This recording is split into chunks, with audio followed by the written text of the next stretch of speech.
보수 진보 막론하시고 언제나 쓴소리 해주시는 분입니다. 보수 우파가 잘할 때는 칭찬과 격려로 우리를 다독여 주시고, 보수 우파가 못할 때는 따끔한 회초리로 촌철살인 같은 논평을 해주시는 분이시죠. 원로 중에 원로십니다. 전 건국회 회장을 지내셨습니다. 임덕기 상임 고문님 개회사 들어보도록 하겠습니다. 무대로 모시겠습니다. 큰 박수 부탁드립니다.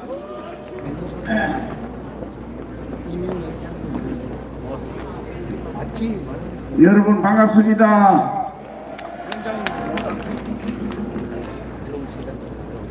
10월달이 오면 저는 마음이 여러 가지로 착잡합니다. 더구나 검색을 해보면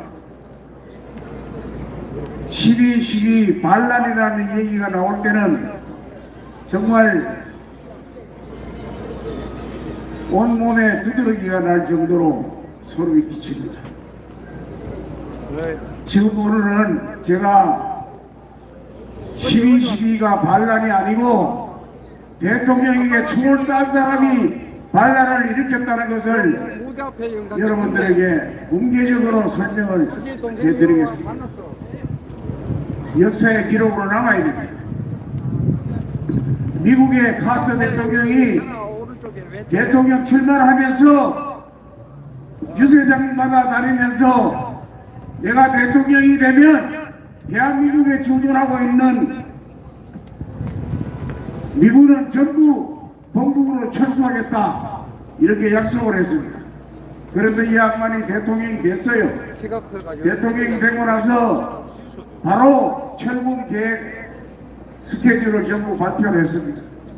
그럼 우리는 가만히 당하고 있어야 되느냐? 박정희 대통령께서 미국에다 대고 정말 배짱 좋은 공갈 협박을 했습니다. 그 당시에 언론을 보면 언론에도 다 나와 있습니다. 묵호항을 소련에게 유류 공급기지로 빌려주겠다 하고 발표를 했어요. 우리가 미군이 가고 나면 북한이 천연해 오니까 소련이 좀 말리 달라고 소련에게 좀 친하게 지내겠다 이런 얘기입니다.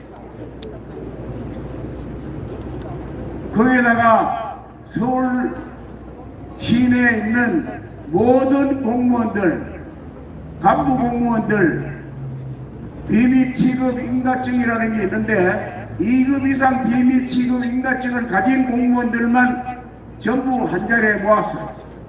한 4,000명 정도 모아놓고 그 당시는 지금하고 달라서 중앙정보부입니다.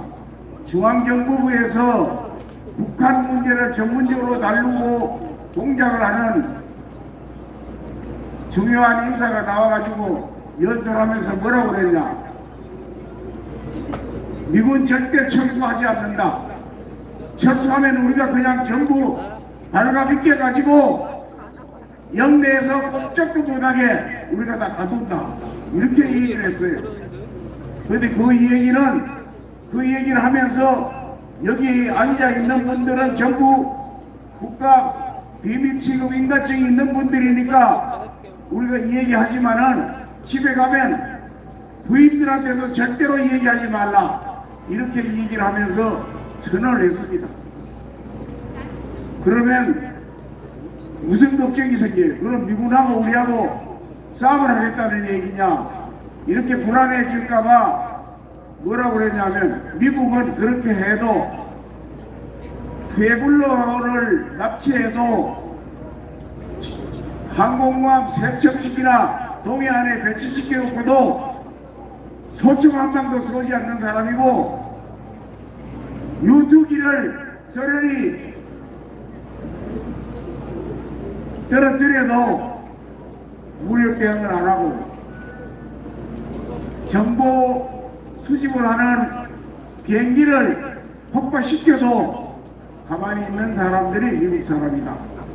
우리가 미군을 못 가게 잡아놓으면 미국 시민들이 미국 정부 보고 대한민국 도우러 갔는데 저렇게 배신행위 하니까 대한민국하고 싸움이라도 한판 해라, 이렇게 여론이 돌아가는 게 아니라 대통령이 외교 활동을 잘못해서 도와주러 간 나라에 우리 자녀들이 포로로 잡혔으니까 너 대통령 그만둬라, 이렇게 여론이 돌아간다는 것까지 다 그때 공개를 했어요.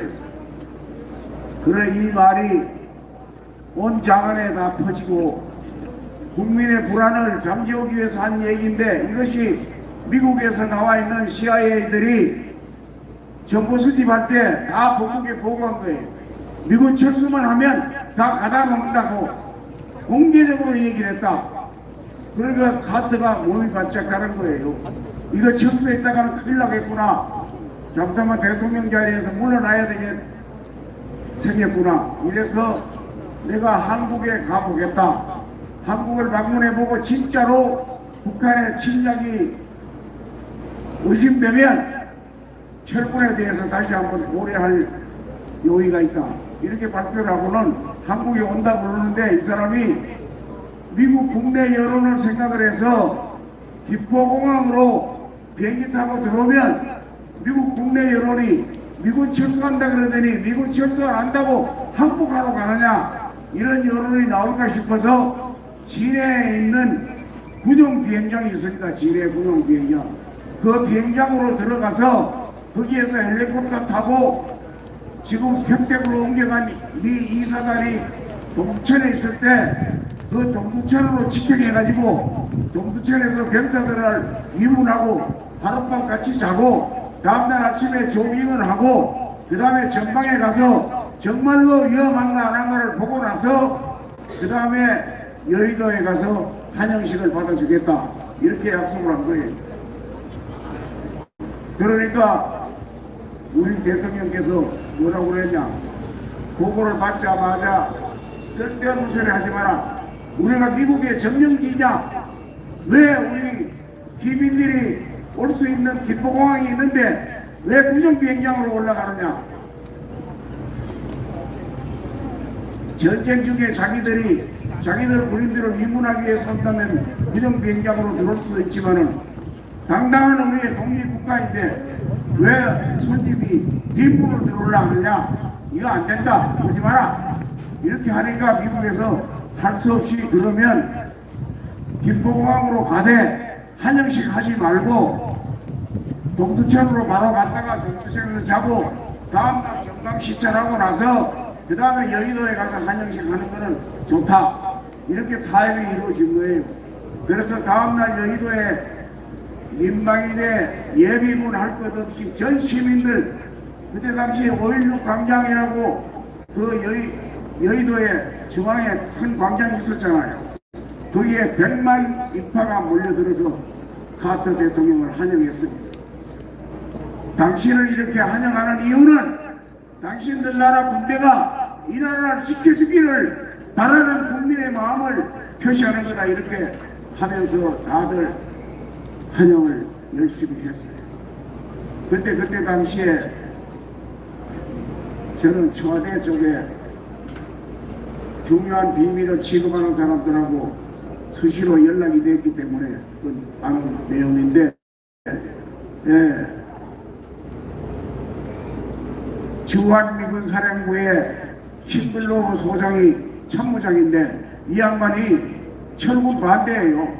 그래서 결국은 목 잘린 사람인데 철군 반대하면서 카터가 전방에 가서 본다 그러니까 모든 한국에 주둔하고 있는 미군들을 백도열 전부 중무장을 시키고 위장막을 씌워가지고 전부 길거리에 나와서 진짜 전쟁하고 있는 것 같은 그런 모습을 보여주고 연극을 했습니다. 그래서 카터가 돌아보고 난 다음에 한국에 와서 보니까 정말 위험하다, 북한이 언제 처리를 올지 모른다, 그래서 미군 철수는 다시 한번 계획을 하겠다, 이렇게 해서 했는데, 그렇게 미국 대통령이 우리 대통령한테 무릎을 꿇고 나니까 어떻게 되겠어요? 미국 국내 여론이 저 박정희 대통령 핵도 개발하려고 그러고 미군도 못 나가 그러 지맘대로 하려고 그러니까 저거 제거해라, 이런 여론이 미국 국내에서 돌 거 아니에요. 그러니까 김정일이라는 사람이 어리석게 미국 사람들 대통령이 만났겠어요? 뭐 CIA 직원 정도로 만났겠지. 3일 전에 한국 지부장하고 만났다는 게 다 나타났는데 한 달 전에는 주한미국 대사도 만나고, 그 미국을 믿고 이 사람이 박 대통령에게 청기한 겁니다. 그런데 이거를 수사 결과를 발표할 때 차지철이하고 무슨 감정이 있어가지고 순간적으로 촉을 쐈다, 이런 엉터리 되지도 않는 얘기를 한 거예요. 그러다 보니까 전두환 대통령이 대통령 하고 싶어서 반란을 일으킨 걸로 몰아붙인 것이고, 이거는 절대로 역사에 밝혀져야 될 문제입니다.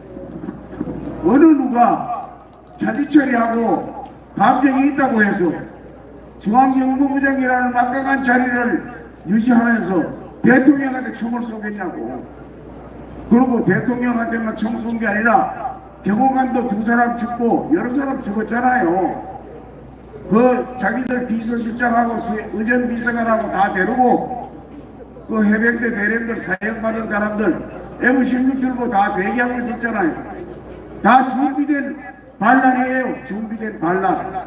그런데 반란을 진압한 것이 12.12 사태인데 12.12가 반란이 되고 있으니까 우리 공화당 애국자 여러분들이라도 12.12는 대통령 죽인 사람이 반란 일으킨 거, 그것을 제압할 사람이 전두환이다, 이렇게 여러분들이 좀 올바로 가르쳐 주실 것을 부탁을 드리겠습니다.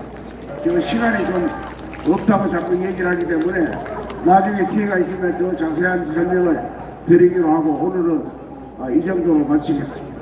여러분 수고 많이 해주십시오. 감사합니다.